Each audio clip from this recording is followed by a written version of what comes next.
All right, we are going 5-4 Friday. We hit you really hard with 5 things to help you optimize your life. Today we're going 5 ways to break a bad habit. Got Jed Blackwell, Coach Katie Malone here. So let's start at the top. 5 ways to break a bad habit. Number 1. Number 1 is you're comfortable doing what you're doing. And no, that's not number 1 on your list, but that is my number 1. Okay. You're comfortable where you are. So you want to change it, but you don't want to change it because we like to be comfortable. The older we get, the better we get at being comfortable. Even bad habits. Oh, yeah. Especially bad habits, not even bad habits. So does that explain why we know we need to lose weight, but we just don't because we just like eating so much? Yeah. It's our comfort. We know we need to change our exercise plan because the doctor has given us a little bit of a warning. Right. And we don't stop it. No, because it's hard. It's uncomfortable. Yeah. I mean, this morning I went out and ran in the rain. It was a little cold. It was a little uncomfortable. But you know what? I did it anyway. You did it. And that's kind of where the magic happens, is when you make yourself uncomfortable. You have to get comfortable being uncomfortable. And then, you know what? You know what the magic thing is there? What? When you become comfortable being uncomfortable, it takes an even higher level of uncomfort to take you out of that next comfort zone. Yep. And that's how people become exceptional. Number 2. There, I'm going to say you have to identify your triggers. Okay. Identify your triggers. Yeah, because I think that, like, if eating, for instance, is your issue, you eat just garbage or you eat the wrong thing, why are you doing that? Like, you have to know what triggers you. Is it stress? Is it boredom? Is it frustration? Like, what is it? And once you kind of identify that, you take the power away from it. Okay. So what would be a example of a trigger that people need to identify? Okay, well, I mean, I'll just use myself as an example. If I get really stressed, I am going to eat. Okay. Like, I am going to go to the refrigerator. Even if I'm not hungry, I'm going to open it.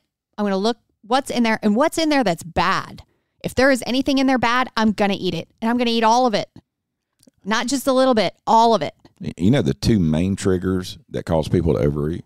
Stress and boredom. Oh, well, I don't have that problem. That is another trigger. You get bored, just meandering around, you end up eating more. Number 3. That makes sense. I think breaking it down and making small changes, I think, like, a lot of people get overwhelmed by what they want to do. They make it way too complicated. They get stressed out just thinking about trying to make the change, and then they never do it. Okay. Do you think smaller bad habits, or bigger bad habits are harder to break? And what I mean by that is some of them are, if you've got a glaring bad habit that is, it's completely easy to see that this needs to change. Or is it those small nagging bad habits that just kind of get on our back and they follow us around our whole lives? Honestly, I think it's either of them. It You depends can't on say either. It depends on the frequency. Like, how often is it something that you're doing? Is it a daily bad habit? Then that's going to be worse to change than something you do, like a bad habit that you do once a week. Mm-hmm. So probably the little things. I think those long-term bad habits are 3 and 4 and 10 times as hard to break. Yeah, I agree. I think it's those small nagging ones that just kind of follow us around that have always been bad habits. We've all got some things, those really big things that we know we need to change. I think those are easier to change, but just my opinion. Number 4. Well, replace the unhealthy behaviors with healthy ones. And I think I've said this before on this podcast and talked about that. But I think when you kind of like have an action plan for, like, okay, I'm going to open the refrigerator. I'm going to ask myself, what am I doing? Why am I here? Don't eat that. Like, either eat a carrot or don't eat anything or have a glass of water. Like, just replace it. Yep. That would be my number 1 on this. Is to replace unhealthy habits with healthy I've always habits. found it's really hard to drop a bad habit if I'm not replacing it with something good. Yeah. And I agree. I mean, I'm not so sure the order of these matters so much. Like one isn't more important than the other, but they were just kind of things that when I was thinking about this, I was like, okay, what's important? Everybody I've ever, to the replacement point, everybody I've ever talked to who's quit smoking, chewed straws or carrot sticks or gum or something to replace that cigarette before they tapered off. They would have something in their mouth to replace that cigarette when they wanted one. Well, that's a big habit to break. That's one that I would consider big. So I think replacing it with something, and especially because smoking, not only do you have the nicotine, but you have, holding it in your hand, the action of lighting it, the action of taking a break. I mean, just so many mini habits in that one bad habit. Number 5. Enlist support. And this one I don't think is that easy because it's hard to admit to people that you have a really bad habit or you have a problem with something. But really asking your friends and your family, the people who are around you the most, to kind of hold you accountable and check in with you. I think that can be also kind of annoying to have people checking in on you because it holds you accountable. Yeah. And I think something that great list. I think one that something that needs to be said is, I think if you do a little habit, not diary, but habit list, you write down your bad habits, and then beside those bad habits, write down the consequences. Ooh. Just put bad habit, consequences.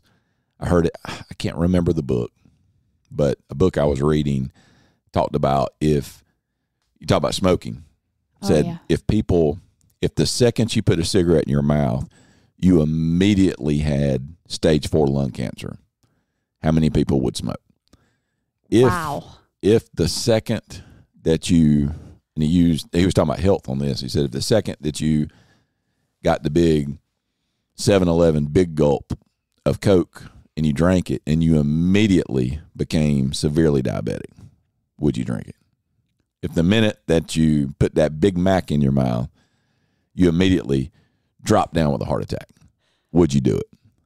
But all of those habits that they become habitual, they become things you do over and over and over again, they lead to that point to where that's the road you're going to. So that is the consequences. And I think sometimes writing down those consequences, it helps you to say, okay, you know what?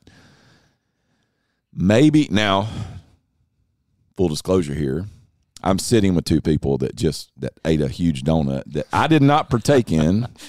I bought the donuts this morning. Thank you, Kevin. One of them had a bad day, so I brought donuts. But if I can't eat donuts every single morning, because if I do, this is what's going to happen. Doesn't mean you can't have one every now and then. But if you write down what are those things, what are those consequences that are going to come if I continue this bad habit, it helps you put that in perspective of, do I really want that? Even if that's 10 years from now, that's what this habit's going to lead me to do.